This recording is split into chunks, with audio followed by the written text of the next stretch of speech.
विधानसभा चुनावों में जीत के बाद राजस्थान में बीजेपी ने जब नए चेहरे को सत्ता की चाबी थमाई, तो राजस्थान की सियासत का पूरा खेल मानो बदलता दिखाई दिया।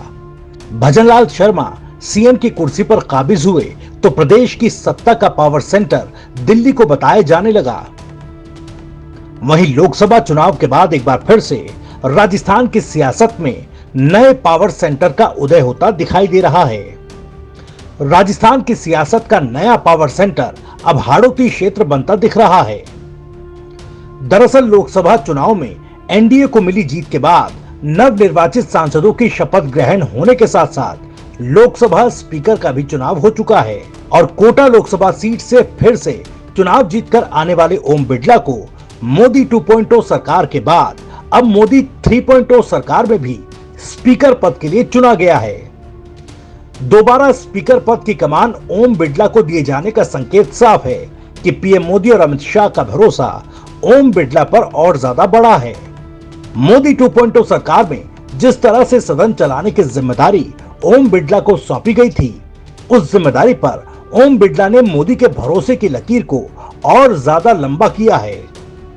इसी के चलते स्पीकर पद के लिए मोदी एंड टीम ने ओम बिड़ला पर ही विश्वास जताया है। लोकसभा स्पीकर के तौर पर फिर से मिली जिम्मेदारी और इस बढ़े हुए भरोसे की वजह से हाड़ौती से आने वाले बीजेपी के कद्दावर नेता ओम बिड़ला राजस्थान की सियासत का नया पावर सेंटर बनते दिख रहे हैं। सियासी जानकारों का मानना है कि प्रदेश बीजेपी के कद्दावर नेता साइडलाइन किए जा चुके हैं। पूर्व प्रदेश अध्यक्ष सतीश पूनिया, पूर्व नेता प्रतिपक्ष राजेंद्र राठौर को तो लोकसभा चुनावों के लिए टिकट तक नहीं दिया गया। वहीं पूर्व सीएम वसुंधरा राजे को भी सत्ता से दूर रखने में केंद्रीय नेतृत्व कामयाब रहा और वसुंधरा राजे के बेटे झालावाड़ 12 लोकसभा सीट से सांसद दुष्यंत सिंह को भी मोदी कैबिनेट में जगह नहीं मिल पाई। ऐसे में मोदी शाह की ओर से राजस्थान ओम बिड़ला के हवाले किया जा सकता है, यानी कि राजस्थान से जुड़े सियासी फैसले हों या फिर अलग अलग नेताओं को अपनी बात केंद्र तक पहुंचानी हो, इन सब कामों के लिए तमाम नेताओं को हाड़ौती का रुख करना होगा।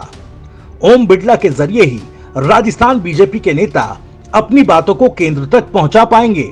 दरअसल ओम बिड़ला पर्दे के पीछे रहकर संगठन के लिए काम करने वाले नेताओं में गिने जाते हैं। उन्होंने 1991 से लेकर 2003 तक बीजेपी की युवा विंग के लिए काम किया और अपने इस टेन्योर में उन्होंने बीजेपी के कार्यकर्ताओं से लेकर बड़े नेताओं तक संपर्क बनाया। ओम बिड़ला साल 2003 से लेकर अब तक एक भी चुनाव नहीं हारे।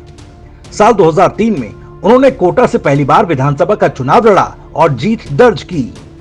2008 में उन्होंने कोटा दक्षिण से कांग्रेस के शांति धारीवाल को हराया। साल 2013 में उन्होंने फिर कोटा दक्षिण से चुनाव लड़ा। इसके बाद साल 2014, 2019 और 2024 में वो कोटा से लगातार तीसरी बार चुनाव जीतकर सांसद बने हैं। खैर, राजस्थान की सियासत और इसके बदलते स्वरूप में भले ओम बिड़ला नए पावर सेंटर बनते दिख रहे हैं, लेकिन इन सब के बीच फिर से वसुंधरा राजे का एक बयान उनकी सियासी सक्रियता की ओर इशारा कर रहा है। हाल के कार्यक्रम में राजे ने साफ कहा कि आजकल वफा का दौर नहीं रहा, लोग उसी उंगली को काटते हैं जिसे पकड़कर वो पहले चलना सीखते हैं। राजे के इस बयान के कई सियासी मायने हैं, लेकिन इसका एक इशारा ये भी है कि क्या राजस्थान बीजेपी और राजस्थान की सियासत की पूरी पावर हाड़ौती में क्या ओम बिड़ला तक ही सीमित रहने देंगी वसुंधरा राजे।